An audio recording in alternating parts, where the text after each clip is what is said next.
For over 60 years, the ARC Alliance has been in your community, providing support and services for families and individuals with special needs. From birth through life, the ARC Alliance team of experts and specialists are here to find solutions to your needs. For years, we felt alone as we take care of our son. The ARC Alliance support team brings compassion and understanding to our family and provides hands-on solutions. The ARC Alliance, we're here to help you today. For more information, call 610-265-4700 or visit thearcalliance.org.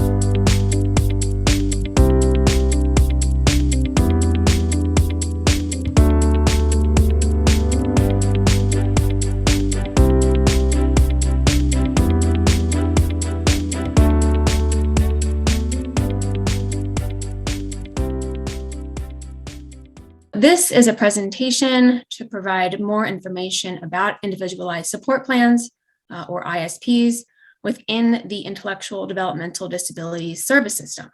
So we're going to be talking about, just a very brief overview of supports coordination. We're also going to be talking about an overview of ISPs and some very important sections within the ISP, and also answering some frequently asked questions.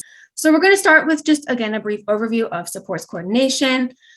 So there are a lot of acronyms in the IDD world. So just a couple of them. MA is medical assistance or Medicaid, which is an insurance program that provides health coverage for people with disabilities and for low-income individuals. An ISP is very similar to an IEP, but it focuses more on daily life rather than academic levels, and we're going to be getting into that in a few minutes. AE is the administrative entity. That is the county intellectual disabilities office. So the AE oversees the SCOs, and they also make the final call or the final determination of who gets a waiver. PUNS is the prioritization of urgency of needs for services, which is pretty much the application for a Medicaid waiver. And with a waiver, you're not waiving anything. It's just called that, but it actually is Medicaid funds that pay for services. So very briefly, who qualifies for SE services?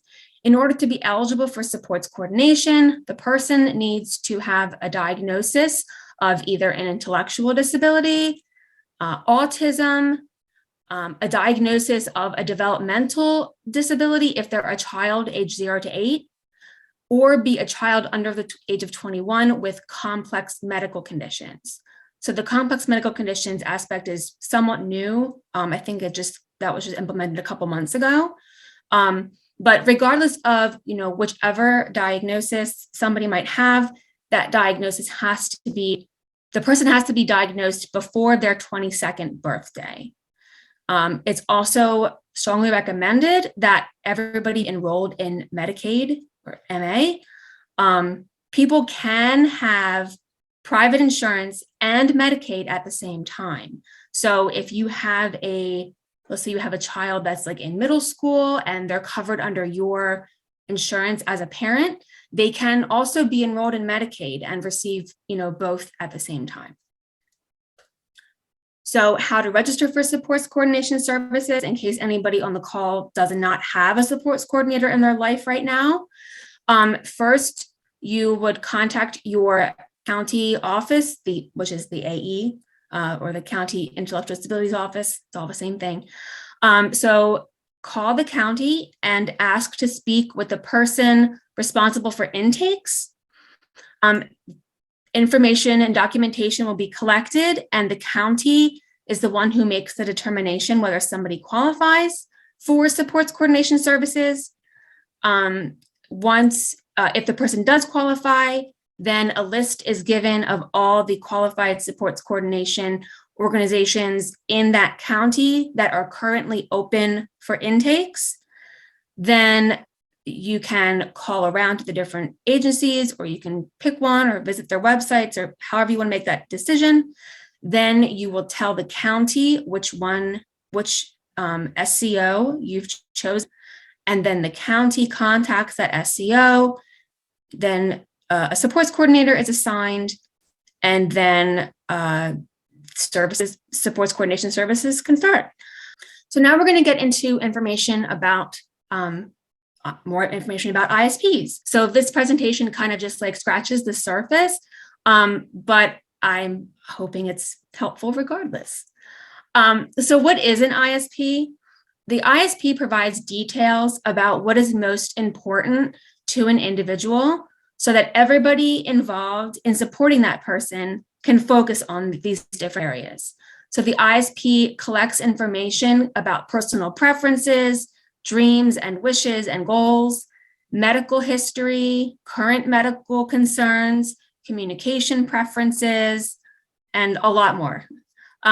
The ISP is what's called a living document, meaning that it can be updated at any time with, any aspect of the ISP can be updated, changed at any time. If there are any updates or changes that need to be made to the ISP, you can email or call your SC, or tell them at the next monitoring visit, whenever you're able to. The ISP must be reviewed with the entire team at least annually, but this can occur more frequently if more meetings are needed, just depending on the person's life. It's very important that the person and the team is on the same page regarding the information in the ISP, because caregivers and staff and providers are required to follow what's in the ISP. Any changes should be relayed to the team and updated in the ISP. If the team does not agree about something, whether it be a safety related procedure or an outcome or anything, there really should be a team meeting held to discuss the issue at hand, and the team should really do their best to find common ground. But at the end of the day, the person themselves, the individual themselves, should have the most say about what's in their ISP, because it is about their life. It is an individualized plan, so it should be focused on what that person envisions for their life. So the ISP meeting regarding scheduling and how that process looks. So the SC is in charge of scheduling the annual ISP meeting or any kind of team meeting. The SC will contact the individual, family members, service agency staff, or anybody who's part of the team. The SC should also be asking the individual if there's anyone else outside of the contact section or outside of their typical team that they want to be invited to their ISP meeting. That is a requirement. So if there is anyone else that you would like to invite, please let your SC know so that they can invite them. This can be anybody in the person's life that the person wants them to attend. It can be a pastor, a teacher, a cousin, doesn't matter. So the SC should be asking the person if there's anybody additional that they want to invite.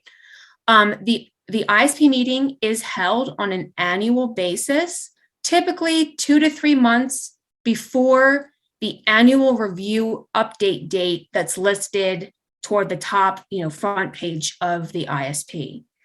So if somebody's annual review update date is in, let's say it's in June, then the meeting will most likely be held in March or April. Once a date, time, and location is chosen, then obviously we would be meeting at that predetermined date, time, and location. It is up to the individual and their family where to have the meeting. If it's the individual's preference to have it be in person, then that team needs to meet in person. If the individual wants it to be virtual, then it should be virtual. Neither the SC nor the service agency staff should be deciding on behalf of the person or the family if the meeting is held in person or virtually. It's not up to the SC, it's not up to the staff, it is up to that person. At the meeting, ensure that all the contacts are updated, all the content gets revised as needed, concerns are discussed, and a plan to address any concerns are agreed upon, and all medical information is updated. This is the front of the ISP signature sheet. So everybody who was invited to the meeting, whether they actually attended or not, their names and their roles should be listed on the signature sheet. And then if they attend and it's in person, they can just sign and date in the third column. If they did not attend, then it should be noted that they did not attend. And then if the individual themselves attended the meeting, then they would sign up here, or if they have a legal guardian, the legal guardian can sign. If the person themselves did not attend the ISP meeting, then the SC should be following up with that person to at least review or give a summary of what was discussed during the meeting, because again, it is their life. They should be informed about what's being met and discussed. So if the person themselves did not attend the meeting, then they would sign, once the SC reviews the information with them, then they would sign toward the bottom where it says, if the individual did not end his or her meeting, please sign below. So then they would sign toward the bottom. There will likely be other documents reviewed at an ISP meeting. So things like an information release form, voter registration form if the person is over 18, the PUNS signature sheet, which is that waiver application form, amongst other things. I think each SCO kind of has their own accompanying documentation, and I'm obviously not speaking for other SCOs, but there will most likely be other documents besides just the signature sheet and the ISP itself. So the third topic is going to be, just some key, really important sections of the ISP. Obviously, the entire ISP is very important, and I'm not, trying to gloss over every other section, but I wanted to highlight just some really important sections that will be reviewed during the ISP meeting. So the contact section, lists all the names and contact information on someone's team. It's important to communicate all contact-related updates to your SC as soon as possible. This information is also used when scheduling monitoring visits, emailing or mailing the approved ISP once the updates have been made. If you are the legal guardian of the person, please make sure that your SC has a copy of the legal guardianship paperwork, because in the contact section, it does ask, is this person a legal guardian? You can mark yes, but then the SC should have a copy of that paperwork just as, to supplement or, as documented proof that the person actually is the legal guardian. There is a little notes section at the bottom of each contact. So things like that, noting somebody as, contact in case of an incident, or, emergency contact only, things like that can be noted specifically, for each person. During the ISP meeting, the SC does need all medical information from the past year. So medications need the name of the medication, the dosage, the prescribing doctor, the diagnosis that the medication, is prescribed for, and whether or not the person administers their own medication or not, whether they're self-medicating or not, if they need assistance. Health evaluations contain the doctor's name, the frequency of the appointment, and the most recent appointment date. Current health contains all medical related information from the past year. So, for example, if somebody sees their cardiologist on a quarterly basis, then there should be 4 of the most recent appointment dates in that current health section.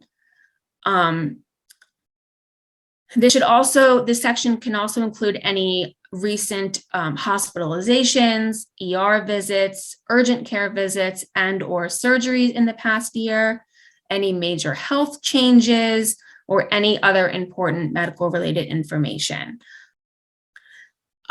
So outcomes are essentially any goal that the person wants to work on for the next year. Outcomes can remain the same across several years, or they can change every year. It just depends on what the person wants in their life and what they want to work on. Again, the person themselves has the most say in what the outcomes are because the goals are for their life. If somebody has waiver services, sometimes there might be, a separate outcome for each service.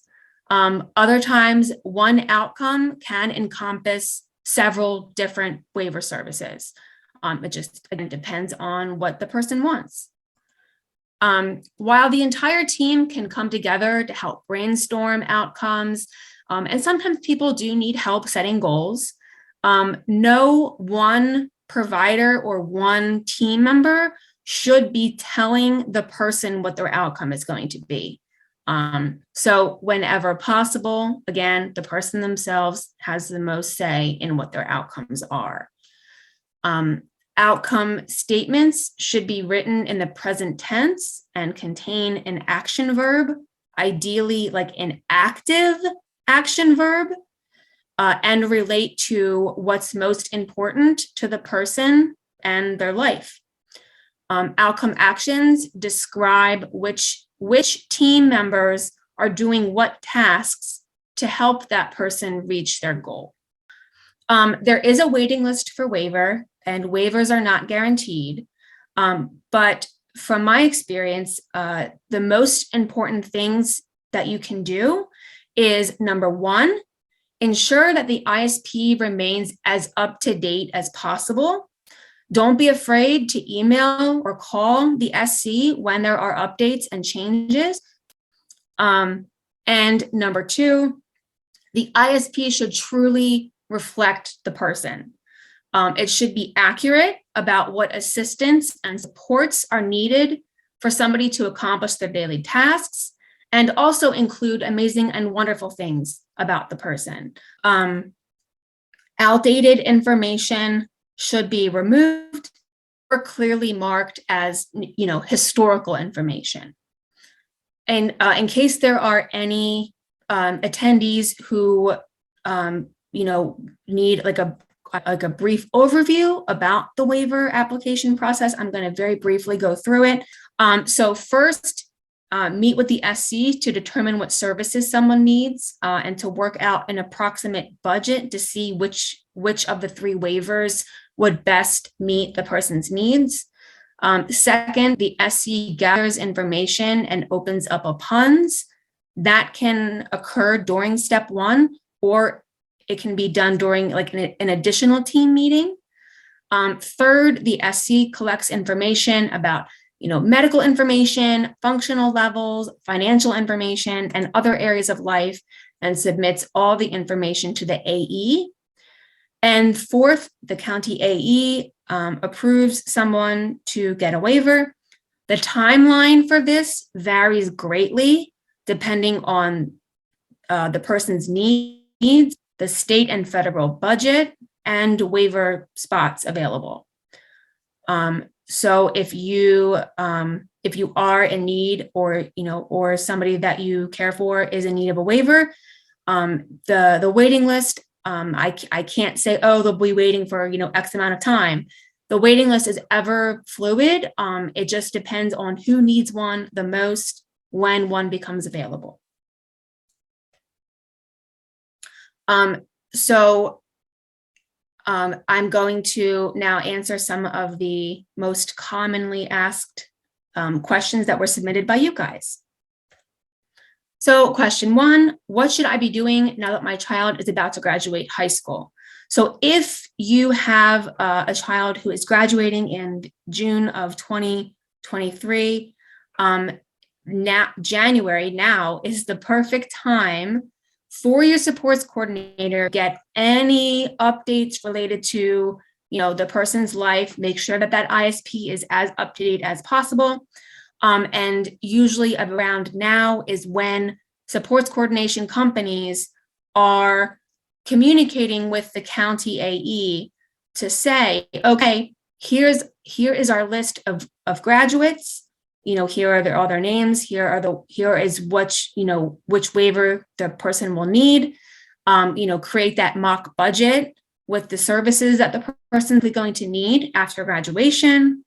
And the SC at that point can really advocate for that upcoming graduate. Question 2, do parents have to approve an ISP before submission? And I see the ISP before it's submitted to the AE for approval. So do parents have to approve an ISP? No. In an ISP, I know that with IEPs, if someone's in school, usually the parents, to my knowledge, usually have to sign off on it saying that they approve it. ISPs don't really work that way, but why we have that team meeting and that team process so that, the new information, is discussed. The information that's currently in the ISP is reviewed during that meeting so that the team can come together and, ensure that everyone's on the same page for what the updates are going to look like. And can you see the ISP before it's submitted to the AE? So a lot of our, timelines for updating and submitting ISPs is a pretty tight timeline. And we really want to submit our ISPs pretty much as soon as we have updated them. But once the AE approves the ISP, you'll be getting a copy either, via email or, in the regular mail, whatever your preference is.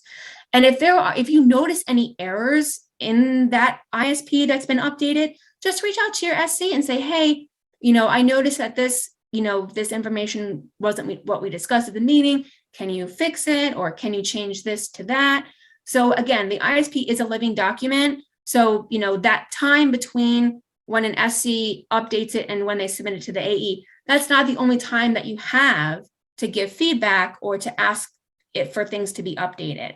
So you can do that at any time. Can the ISP help my loved one get staffing for approved waiver services? If somebody has a waiver and they are in need of, and they've been approved for whatever services, and I know that there is a staffing crisis happening. I know that a lot of agencies are not accepting, new referrals for let's say in-home and community supports or residential homes or what have you. I would say, just in general, making sure that that ISP is as up to date as possible. And also, making sure that outdated information is removed, being, truthful and honest about what the person's needs are, but then also don't forget to include all the wonderful things about the person. Because we really should have a clear picture of, a well-rounded, picture of who that person is in the ISP. Can family or team members update the ISP? They cannot physically go into the system and type on the document themselves. But again, you can always communicate with your SC and let them know what updates need to be made. How do changes get made to the ISP? So that's through the SC. They can't, like I said, there are the big annual meeting changes where everyone sits down and talks about updates. That's done through the annual update draft. But there are also just what's called general updates, where let's say someone is prescribed, I don't know, Ativan 5 milligrams once a day, but then it goes up to 10 milligrams. So then that's an important change, but it doesn't need a whole, team meeting. You can just email the SC and say, hey, Ativan's been increased from 5 to 10 milligrams. Then they can do what's called a general update just to make a little change and submit it right away. And general updates don't need county approval. So they can be done really quick, submit, approve, done. Just communicate with your SC about any changes. How detailed can ISPs get, or should ISPs get? This kind of just, I would say, as detailed as possible. Especially with things like the no and do section, and the medical related sections. Throughout really the whole thing, it really should be as detailed as possible. Somebody reading it should be able to know all about the person.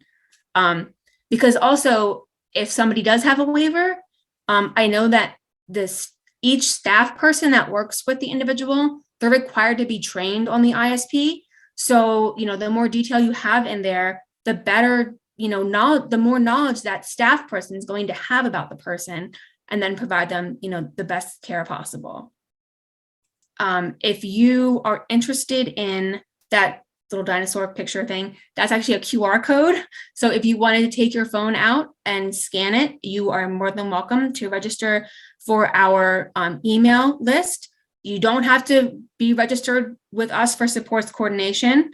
It's open to anybody in the community. It's just, I usually focus the emails on, upcoming community activities that are out there that are, open to anybody. Or just, general information like, oh, if you need help, if you need accommodations for voting day, here's how to get them, or, just general community related information. If you wanted more information about our agency, you can visit us online. Also on our website, we have a community calendar. It's like a digital calendar. Again, it's not for people that we support necessarily. It's just open to, it's for the community. So if there are any activities happening, whether they be in person or virtual, they're posted to our community calendar.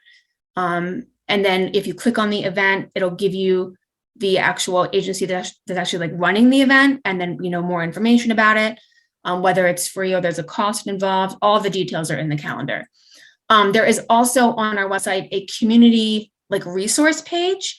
So let's say you have a school age child and you need an educational advocate. We have some local education task forces listed. You need local food banks and things like that. That information's on our website as well. Just a variety of community resources.